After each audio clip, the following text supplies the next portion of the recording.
to participate.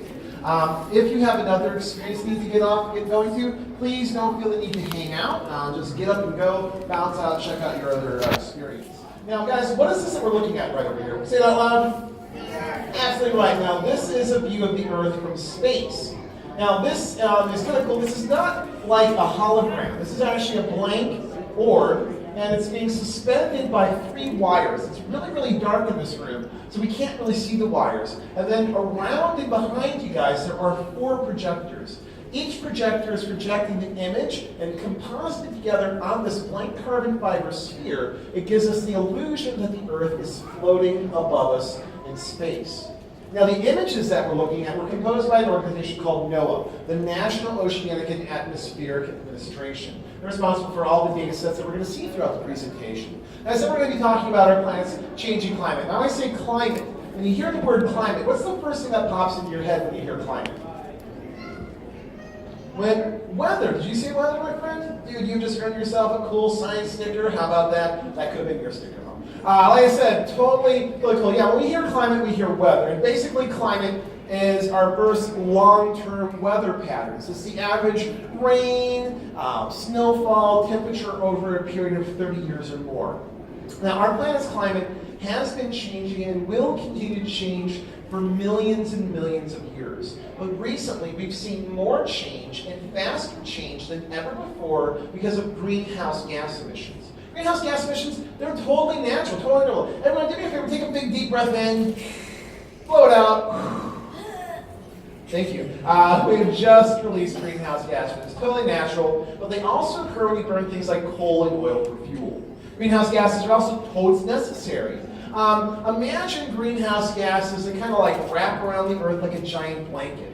Now, if it were winter and you had too many blankets on, how would you feel in winter with too many blankets?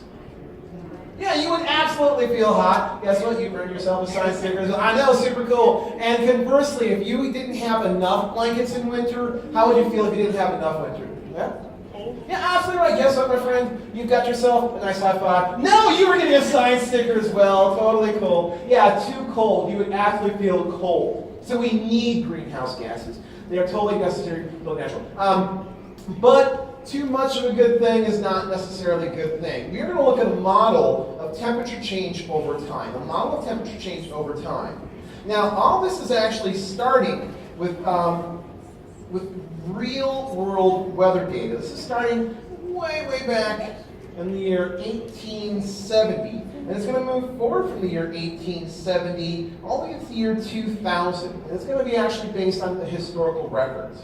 Beyond the year 2000, it's a projection of what the Earth might be like if we don't change anything at all about the amount of greenhouse gases that we are contributing to the environment.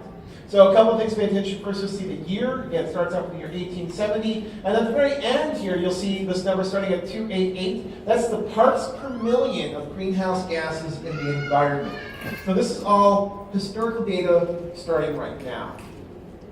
Here we are, the 20th century has just started. World War I is over. World War II is just about to start. Boom, it's over. The 50s have gone. The 60s are come and gone. The 70s over. 80s over. 90s. And here we are, just about the end of the 20th century. Now, moving forward, this is a projection. If we don't change anything about the way we live, this is what the Earth could be like in 100 years.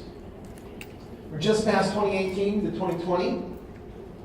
We're midway through the 21st century, and here we are, rounding the corner, right to the end of the 21st century. Boom. And I'm going to pause this projection. I'm going to bring it around so you can get a look at the North Pole.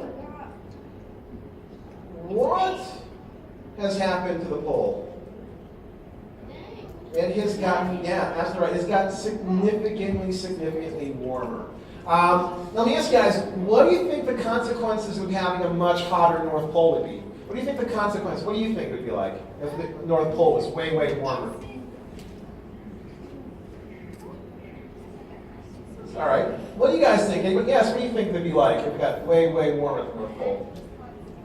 Yeah, dude, dude, it would be very, very difficult for some animals to survive. The melting ice caps cause temperature change, would cause some difficulty for some animals to survive. Some life on planet Earth is at risk. We can see like temperature changes worldwide, weird weather patterns. You know, Chicago has recently had it's like the coldest winter, I think, in the last 100 years or so. Imagine if every summer we had El Niños, or we had terrible hurricanes and tornadoes along the coast.